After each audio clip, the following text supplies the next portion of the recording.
Alors, les jeux décisifs, effectivement, c'est un point intéressant. Il y a une stat à retenir concernant le Serbe qui aime bien jouer les tie-breaks, surtout à Roland-Garros cette année.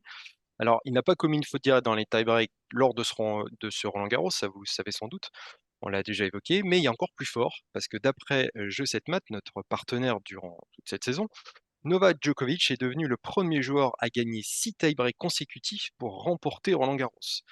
En Grand Chelem, 3 autres joueurs avaient fait la même chose. Stan Smith à l'US Open 71, Pete Sampras à l'Open d'Australie 94 et Andy Murray à l'US en 2012.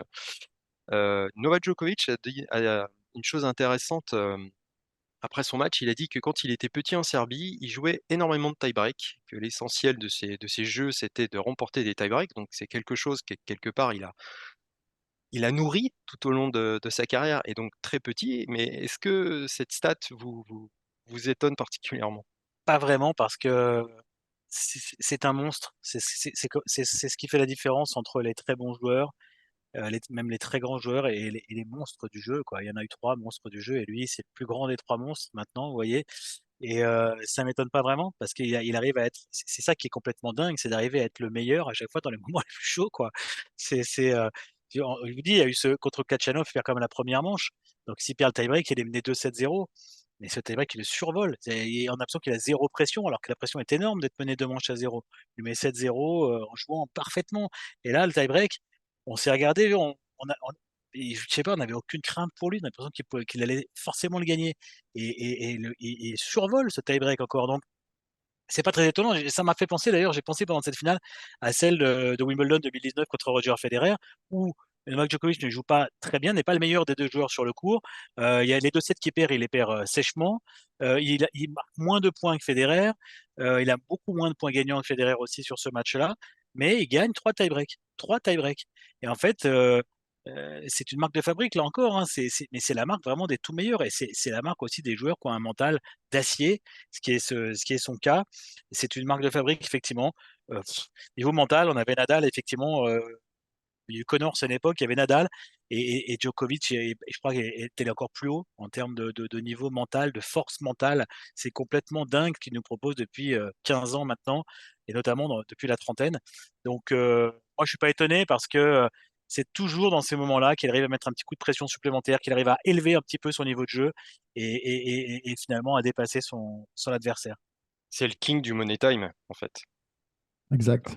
Non, mais bah, là, je vais paraphraser, donc franchement, je ne vais pas repartir dans une logorée qui m'est propre, hein. Mais non, non, mais vraiment, oui, voilà, c'est le champion du Money Time, exactement. C'est le gars qui, par excellence, est capable, au moment les plus importants, d'être hermétique à tout ce qui se passe, à rentrer dans sa bulle, à n'être atteint par rien du tout. Focus sur le point, le moment présent, et uniquement ça, avec son meilleur tennis qui rejaillit à chaque fois. Voilà, mais Et c'est comment tout. c'est Et possible ça, Arnaud à ça? chaque fois. Mais franchement, je pense que euh, c'est possible. Tu vois, tu as évoqué Federer et Nadal, ils sont les seuls à réussir à ce point, à se fermer un petit peu à tout ce qui peut se passer autour. Il y a un côté presque un peu robotique, hein, dans, dans le process en fait pour arriver là, mais pourtant c'est ce qui marche, hein, probablement. Mais ça se travaille quand même, ça se travaille, je pense, à l'entraînement tout le temps. Je pense que dès le plus jeune âge, enfin, c'est ceux qui sont les plus rigoureux, sérieux, ambitieux, déterminés. Tu vois, je pense que c'est aussi une rigueur tout simplement que tu t'imposes et ça se travaille. Il y en a souvent qui disent à l'entraînement, tu peux le travailler. Après, évidemment, que c'est le stress et la tension. Et puis là, après, il y a l'expérience en plus. Donc, à passer 30 ans, 35 ans en plus, là, je pense que ces moments-là, tu les gères encore mieux avec autant de matchs, de victoires derrière toi. Bah, on l'a vu, hein, enfin, on va pas revenir sur Alcaraz qui a explosé en vol. Et alors qu'on l'attendait, bah, Djoko, lui, voilà, tous les matchs, il a été dans une gestion de ces matchs, de la durée des matchs, du stress des matchs, de la tension. Il a été impeccable parce que ce qu'il réalise, Roland, pour lui, c'est le plus dur à aller chercher. C'est clair, Il a c'est dit, ouais. sûr. Mais non, mais c'est sûr et c'est vrai. Enfin, nous, c'est ce qu'on pense aussi. Enfin, vraiment. Donc, aller chercher son troisième là et le 23e à Roland, je trouve que c'est quand même super costaud. C'est aussi très fort et un sacré message qu'il envoie parce que derrière, ça reste ouvert.